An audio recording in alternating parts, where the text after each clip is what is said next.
Imagine landing in a country where kidnapping is so common that locals warn you not to leave your hotel after dark, or a place where simply being a foreigner makes you an instant target. I am about to share 3 countries that are incredibly dangerous to visit alone. These are not your typical travel warnings. These are places where one wrong move can put your life at risk. Before you book that adventurous solo trip, you need to watch this video. What I am about to tell you about country number 3 might actually save your life. Let's get into it. Hey everyone, welcome back to the channel. Today we are talking about something serious: travel safety. Now, I love exploring the world and I always encourage people to travel and experience different cultures. But there are some places where traveling alone is simply not a good idea. And I am not talking about places that are just uncomfortable or challenging. I am talking about countries where the risks are real and serious. Countries where instability, crime, and conflict create environments that are dangerous, especially for solo travelers.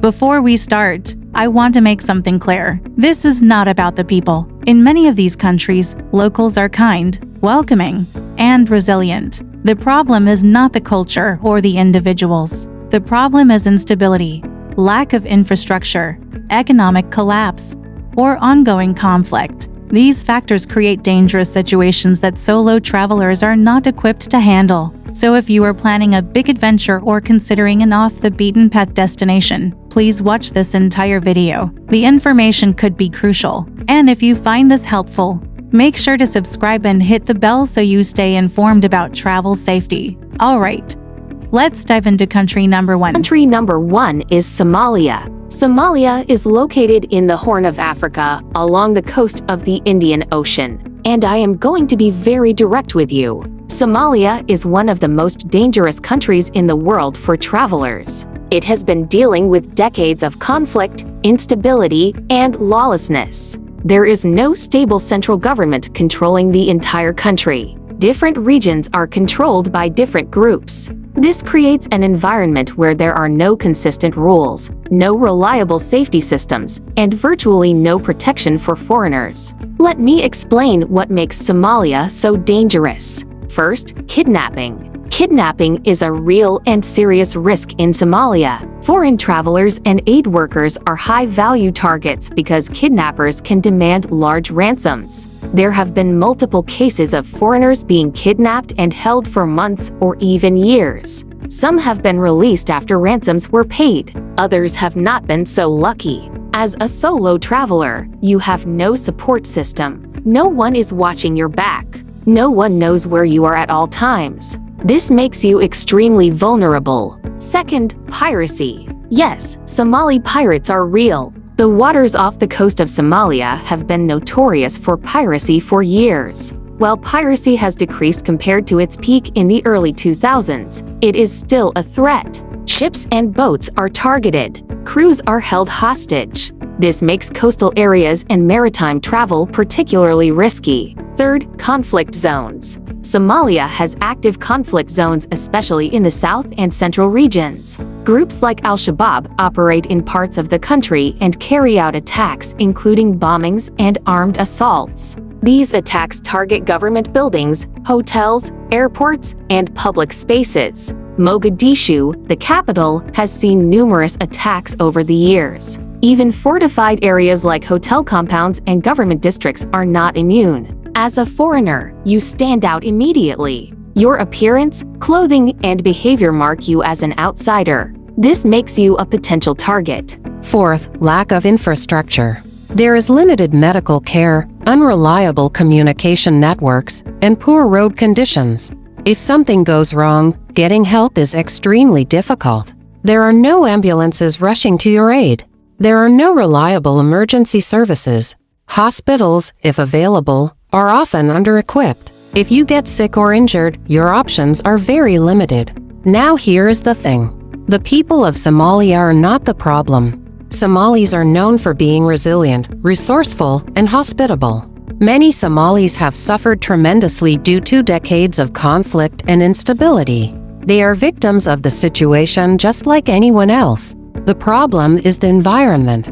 The lack of a functioning government, the presence of armed groups, and the breakdown of law and order create a dangerous situation that individuals cannot control. So why would anyone even consider going to Somalia? Some people go for work. Journalists, aid workers, and researchers sometimes travel to Somalia for specific missions.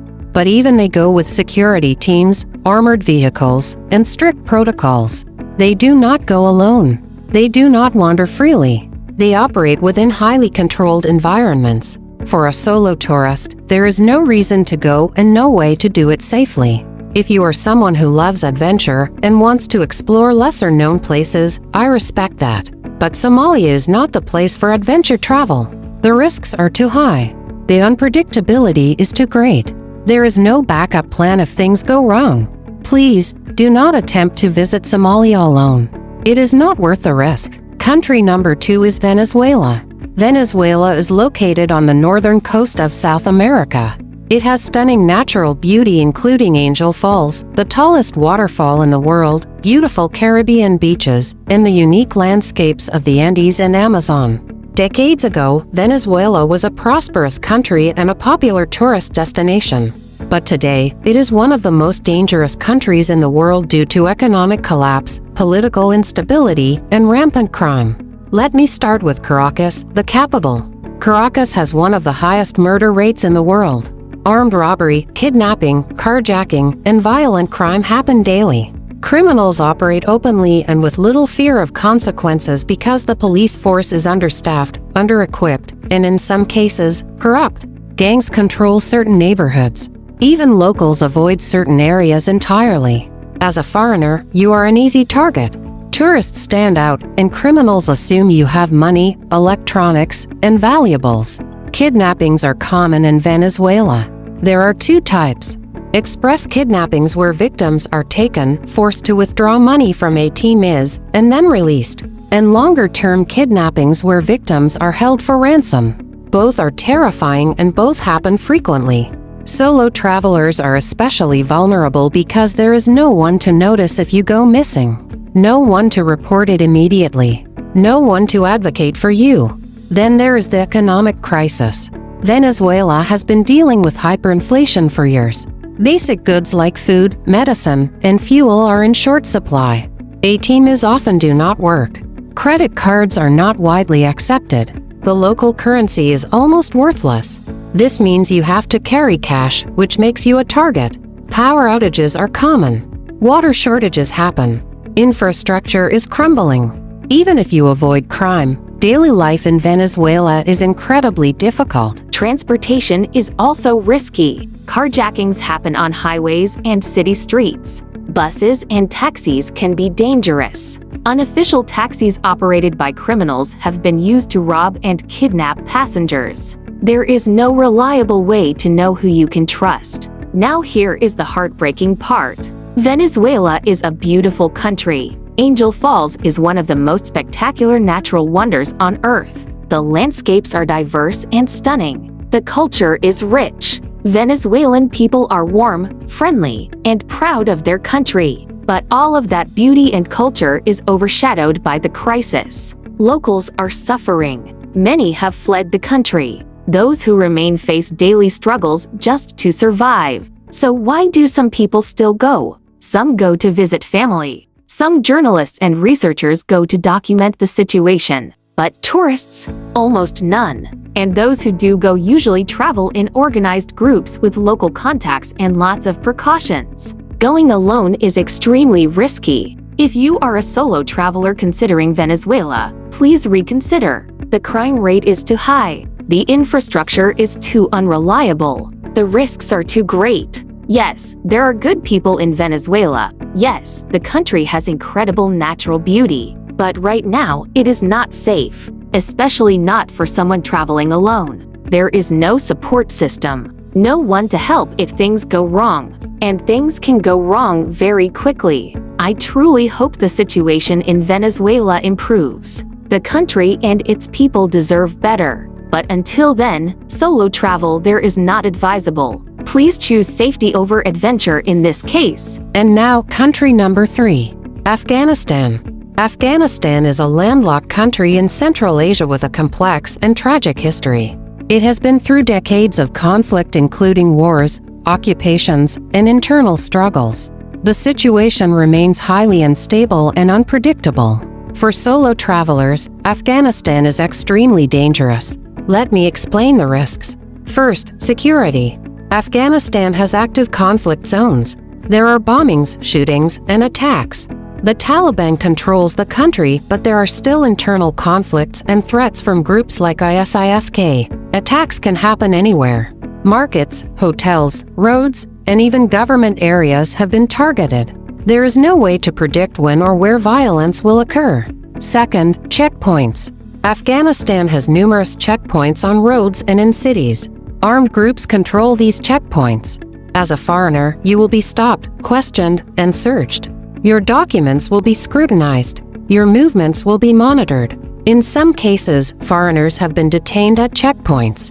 In a country where the rule of law is weak, being detained can be very dangerous. You have no legal protections, no one to call, no embassy that can quickly intervene. Third, cultural misunderstandings. Afghanistan is a deeply conservative society with strict cultural norms. Behavior that is normal in other countries can be offensive or even dangerous in Afghanistan. Dress codes, interactions between men and women, photography, and public behavior are all heavily regulated by custom and religious law. As a foreigner, you might unintentionally offend someone or break a rule you did not know existed. In an unstable environment, even small misunderstandings can escalate into serious problems. Fourth, travel restrictions. Foreigners need permission to travel in Afghanistan. You cannot just show up and wander around freely. Certain areas are completely off limits. Even in areas that are technically open, moving around is difficult and dangerous. Roads are poor. Transportation is unreliable. There are landmines in rural areas. Getting from one place to another is a challenge. Fifth, kidnapping. Foreigners are prime targets for kidnapping in Afghanistan. Armed groups and criminal networks have kidnapped foreign nationals for ransom or political leverage. As a solo traveler, you have zero room for error. One wrong turn, one bad decision, one unlucky encounter, and your life is at risk. Now, I need to say this. The Afghan people are not the enemy. Afghans are some of the most hospitable people in the world. There is a deep cultural tradition of welcoming guests and treating them with honor. Many Afghans are kind, generous, and resilient despite everything they have been through. The problem is not the people. The problem is the instability, the conflict, and the lack of security. When the environment is unstable, even good people cannot guarantee your safety. Some travelers have said that they visited Afghanistan and had positive experiences. They met wonderful people and saw beautiful landscapes. And I believe them. But those travelers usually went with local guides, had strong connections, and took extreme precautions. They did not go alone. They did not take unnecessary risks. And even with all those precautions, they were still in danger. Afghanistan has incredible history and culture. It was once a stop on the ancient Silk Road. It has stunning mountain ranges like the Hindu Kush. There are historic sites and beautiful valleys. But right now, none of that is accessible safely to solo travelers. The risks are simply too high. If you are thinking about visiting Afghanistan alone, please do not. There is no support system for you, no reliable emergency services, no safe zones. The situation can change in an instant. Violence is unpredictable. And as a foreigner traveling alone, you have no backup, no one to help you navigate dangerous situations, no one to get you out if things go wrong. I know some people are drawn to dangerous places. They want to see the world that others avoid. They want adventure and stories. I understand that. But Afghanistan is not the place for that kind of adventure right now. The cost is too high. The danger is too real. Please choose safety. There are so many incredible places in the world that you can visit safely. Afghanistan can wait until the situation improves. And I truly hope it does because the country and its people deserve peace and stability. So there you have it. 3 countries you should never visit alone: Somalia, Venezuela, and Afghanistan. Each one is dangerous for different reasons, but they all share a common theme: instability. When a country lacks security, infrastructure, and rule of law, solo travelers are at extreme risk. And I want to emphasize again, this is not about the people. In all three of these countries, there are good, kind, and welcoming people. People who have suffered and survived incredible hardships. The problem is the environment they are living in, an environment shaped by conflict, economic collapse, and lawlessness. Travel is amazing. It opens your mind, broadens your perspective, and creates unforgettable memories. But travel should never come at the cost of your safety or your life. There are so many incredible places in the world that you can visit safely. Places where you can have adventures, meet amazing people, and experience different cultures without putting yourself in serious danger. Choose those places. Save the high-risk destinations for a time when they are stable, or travel with experienced guides and security. If you found this video helpful, please give it a thumbs up and share it with anyone planning a solo trip. These are important conversations to have. And if you want more honest travel advice, safety tips, and destination guides, make sure to subscribe and hit the bell icon. I post videos regularly to help you travel smarter and safer. Let me know in the comments. Have you ever been to a dangerous destination? What was your experience? I would love to hear your stories. And remember, adventure is amazing, but safety comes first. There is a whole world out there to explore. Let's do it wisely. Thank you so much for watching, and I will see you in the next video. Stay safe out there and happy travels.